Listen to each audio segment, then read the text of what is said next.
Okay, so welcome to another problem solving session. So in this session we are looking at the problem from HackerEarth, and this problem is based on a 2D array matrix. So basically it's a matrix problem.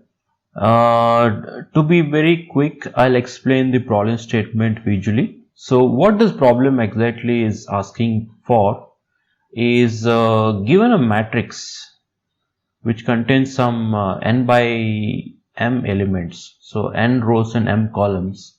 What it says is that from this list of elements, these are basically a set of elements, right? So from this set of elements, one will be minimum and one will be maximum. So what this problem is asking you is, it says that in whichever row a min and max number out of all these numbers of this matrix, so in whichever row they reside and whichever column they belong to, all the elements in that corresponding column and row are treated as unsafe elements, and as an output you have to calculate the total number of safe elements in this matrix. For example, now if I further carefully analyze, I think 1 is the minimum element and 12 is the max element, right?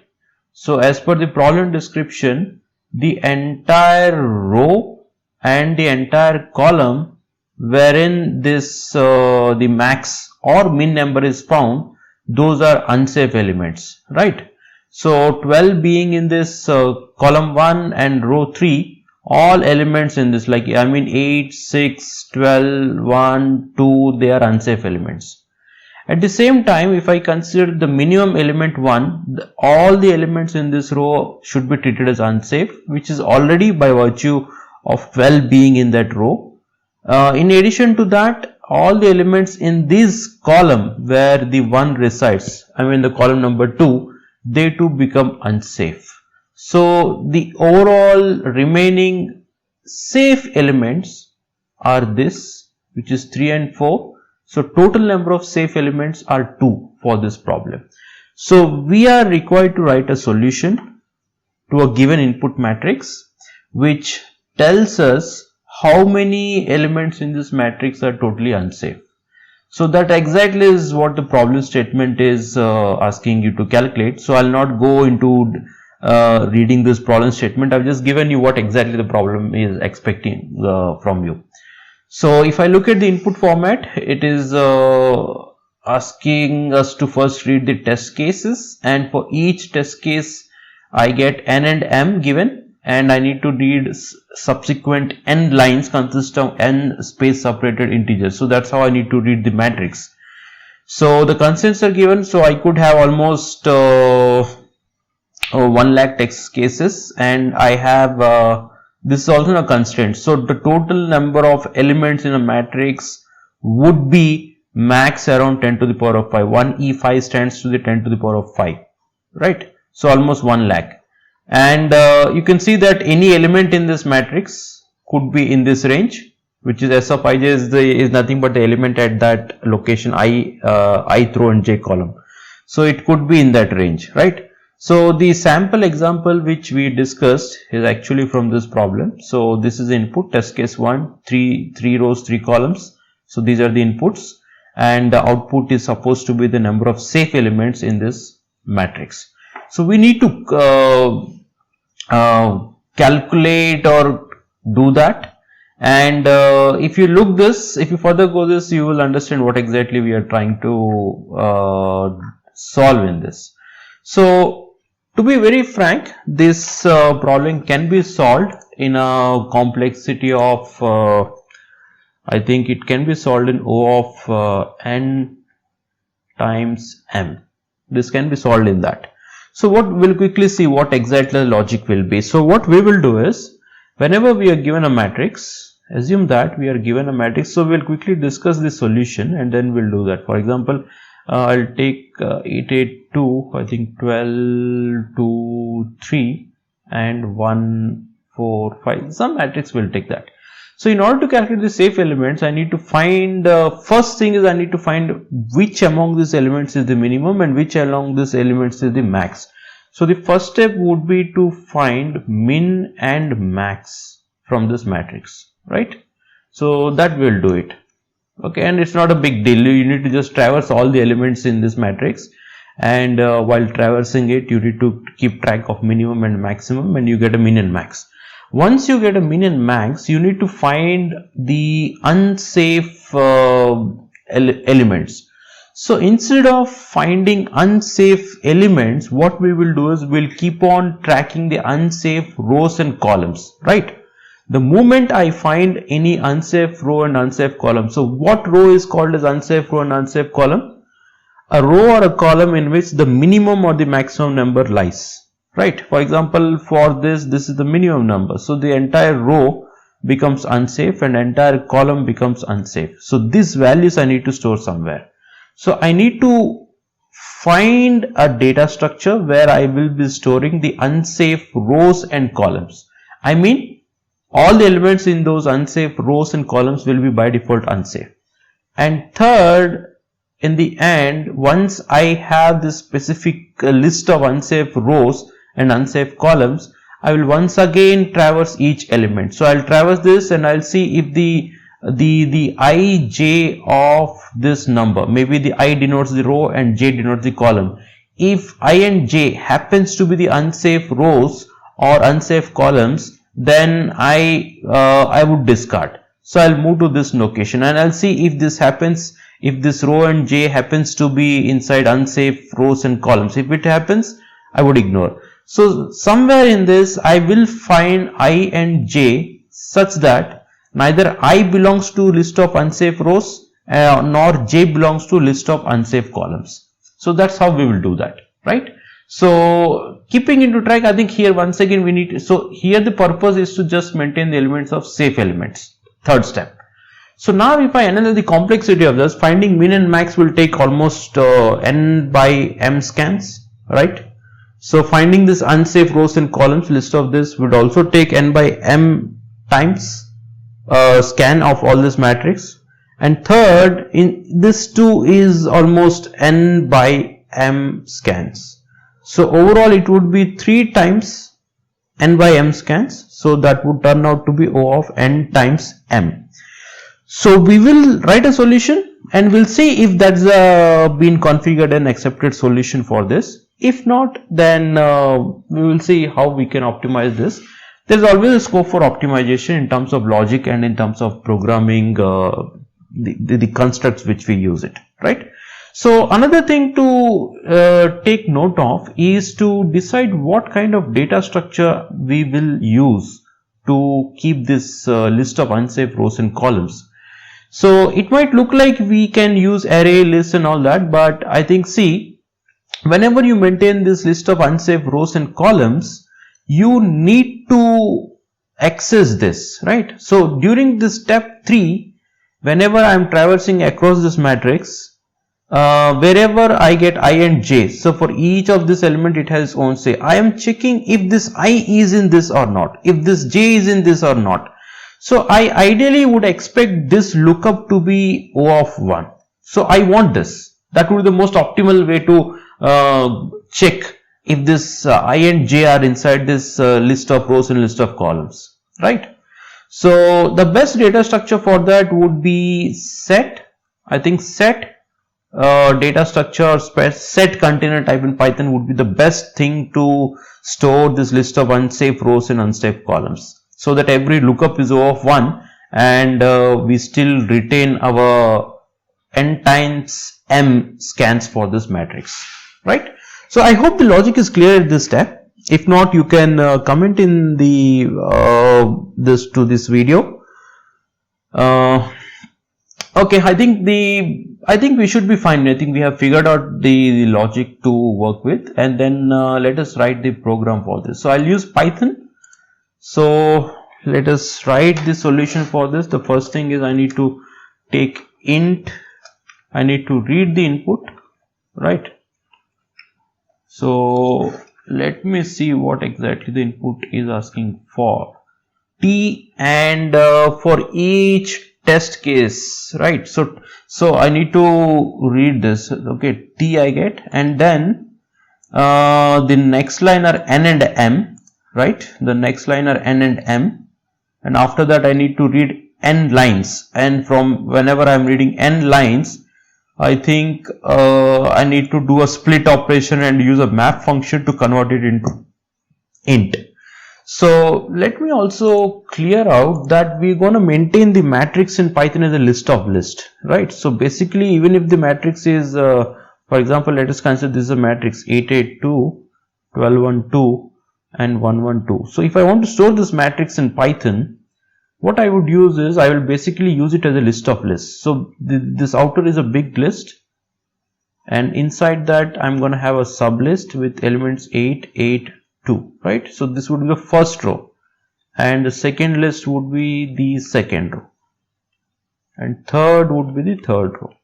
Obviously they will be zeroth index, zero index, first and second index, right? So this is how we need to read the matrix, so that if I refer this by something called as matrix, then if I say matrix of R comma C, it means R would traverse this sublist, which is the rows, and C would refer internal column numbers, right? That's how basically we represent 2D matrices in Python.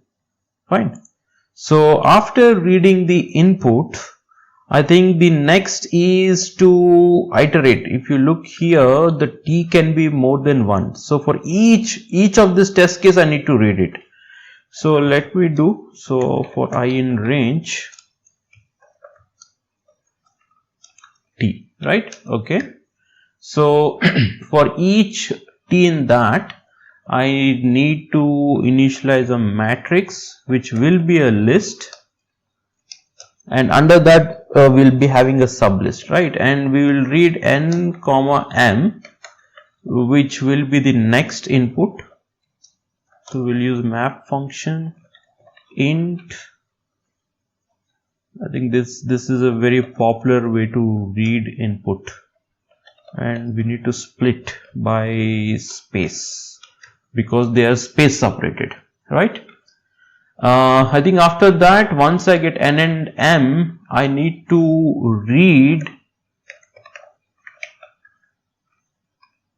N times. I need to read this code. So N is a range, right? So for N in range N, I need to read the matrix. So matrix, I think now look at that. So we are just reading the sublist, right? We are reading this row. If you want to be clear, I now need to read this 883. I need while reading this line of text, I need to split it by space and convert each of this element into an integer and create a list, and that list would be appended to matrix to form a sublist within a outer list. So this is an outer list, and here I need to add each row as a set of M elements.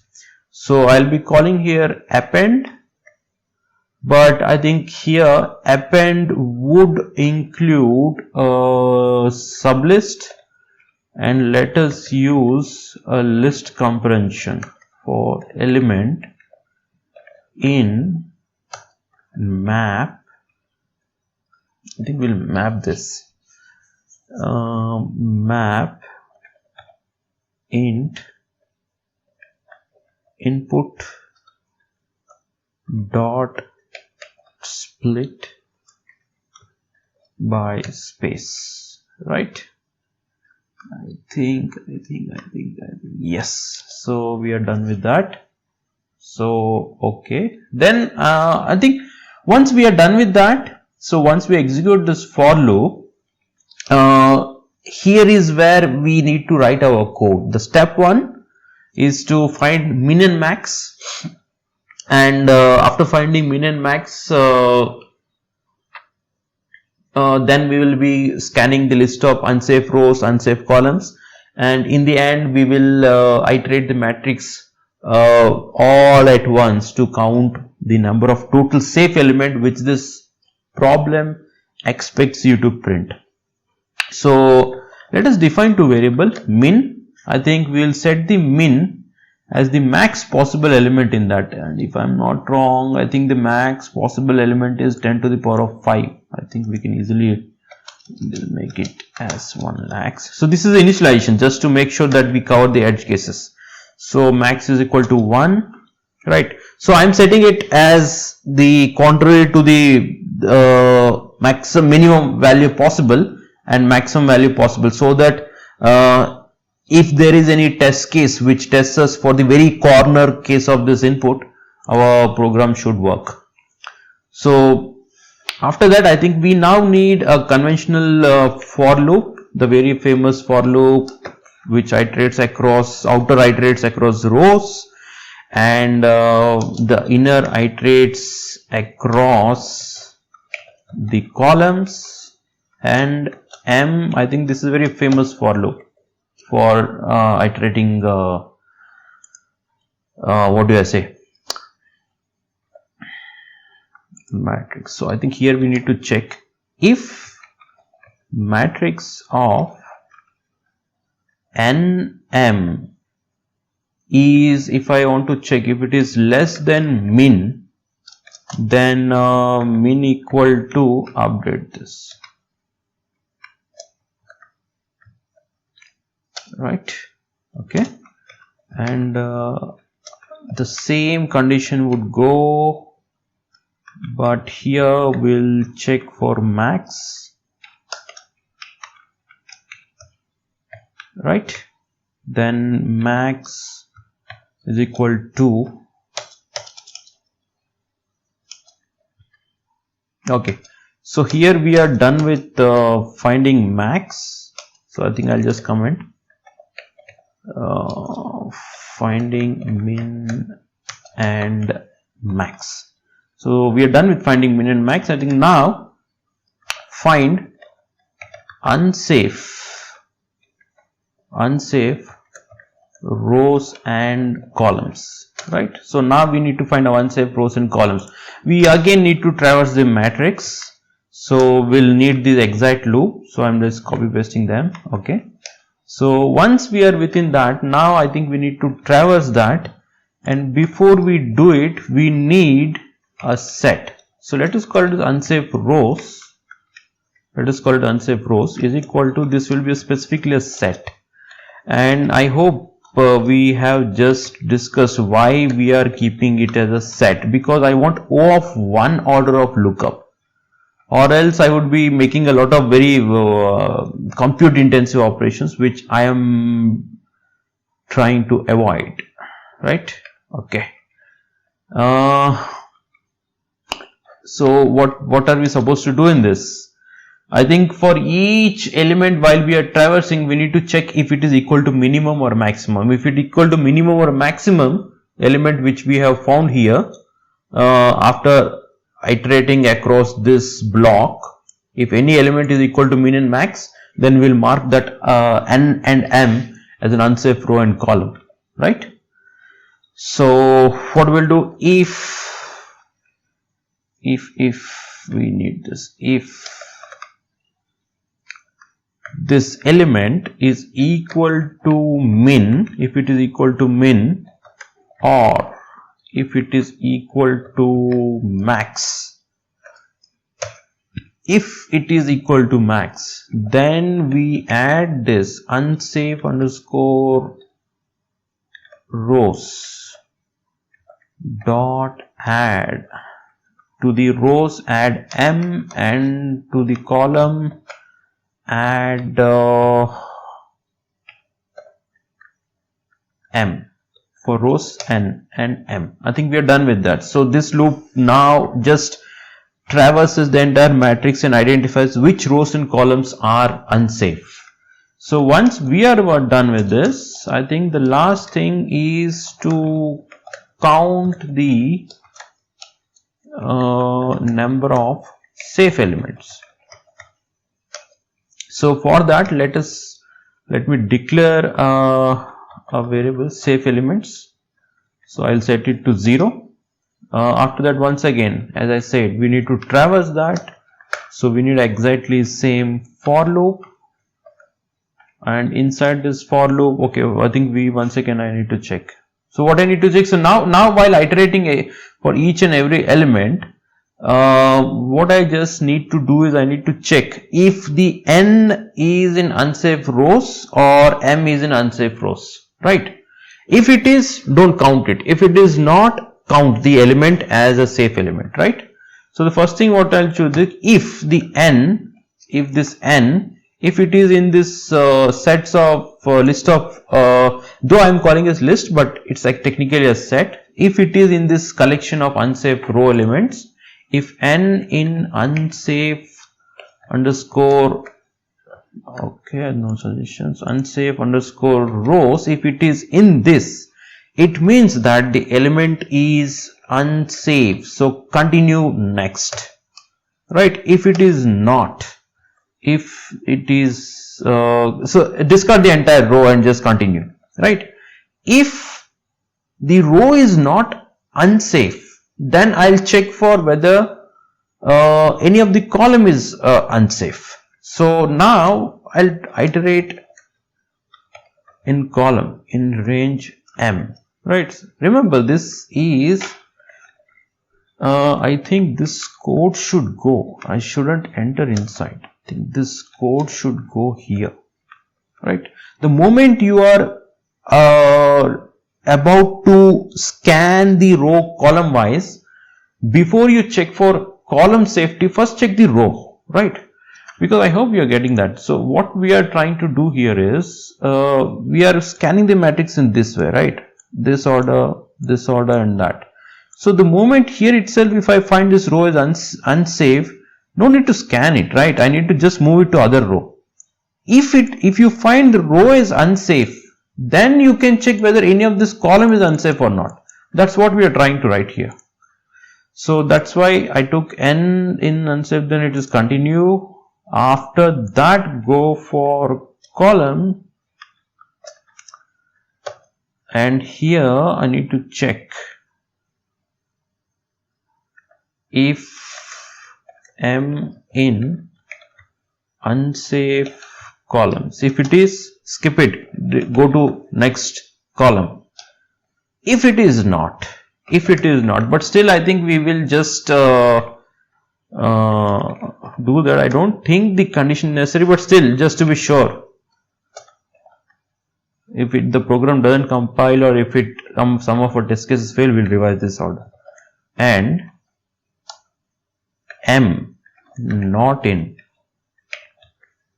unsafe underscore call. I think somewhere we are making a redundant logic, but okay, we'll just continue and we'll compile if it goes off. If it is, then safe underscore elements plus equal to 1. Count the elements, right? Okay. So once you are done with that, come out and print the safe elements which this program is asking us to print. Right. So let us execute this, and let's see if I have any errors.